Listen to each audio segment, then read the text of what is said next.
कई घरों में देखा है थाली में इतना भोजन ले लेंगे जिसको नवाले को खा नहीं पाएंगे, यानी भरी थाली को छोड़ दिया।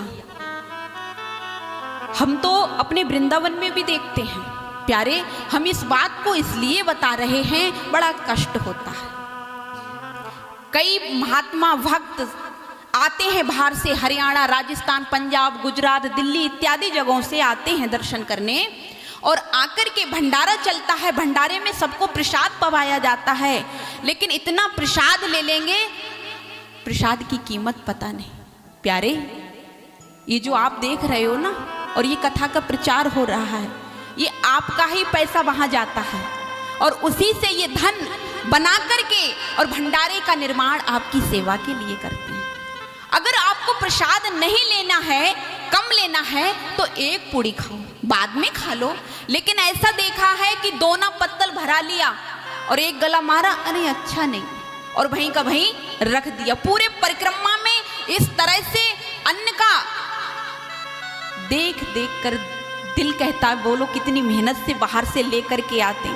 जब नहीं खाना है तो मत लीजिए, प्रणाम कर लो। ये भी मत कहो अरे मैं तुम्हारा प्रसाद नहीं लूंगा, नहीं नहीं, बस प्यारे प्रसाद पा लिया है।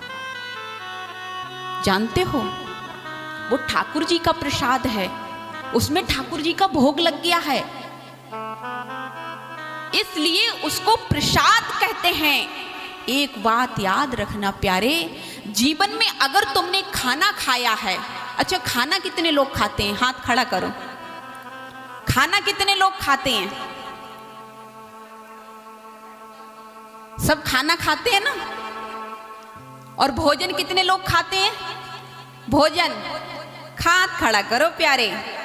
पीछे वाले वक्त तो हाथ ही खड़ा ना करें। भोजन खाते हैं ना, पर एक बात याद रखना, ये हमारे ब्रज के संतों का कहना है कि खाना खाओगे तो खाना तुम्हें खा जाएगा, खाना खाओगे तो खाना तुम्हें खा जाएगा, और भोजन खाओगे ना तो भोगना पड़ेगा। क्योंकि आज लोग कहते खाना तो बहुत खाते हैं पर मोटे नहीं हो रहे हैं, वो तुम्हीं को खाया जा रहा है। आज तुम जितना अन्न खाओगे ना, उतनी ही शरीर में बीमारी पैदा हो रही है।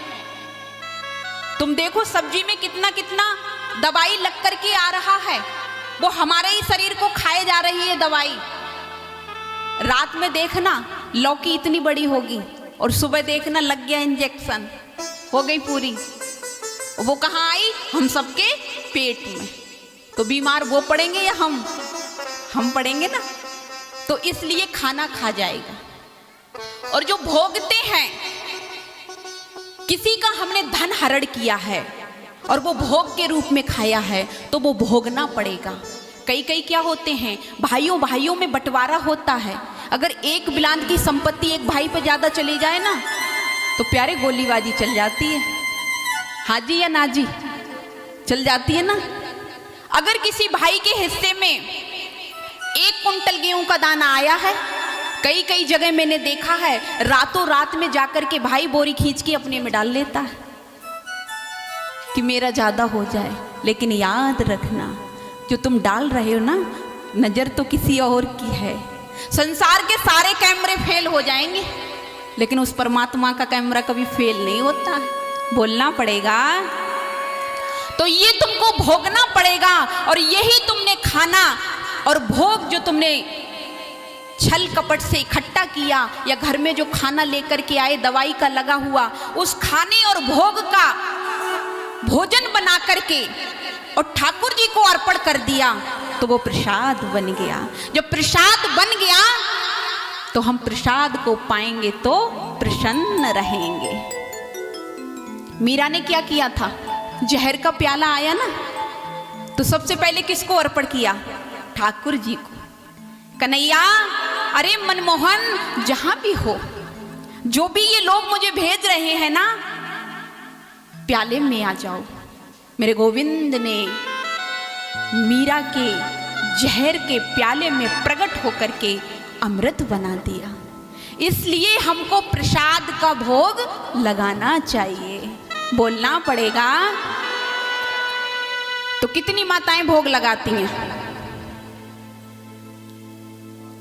पर झूठ ना बोलियो, क्योंकि ठाकुर जी की नज़र बहुत तेज है। कहेगो मैया तू झूठे ही झूठ पर पांडाल में जाके हाथ उठावे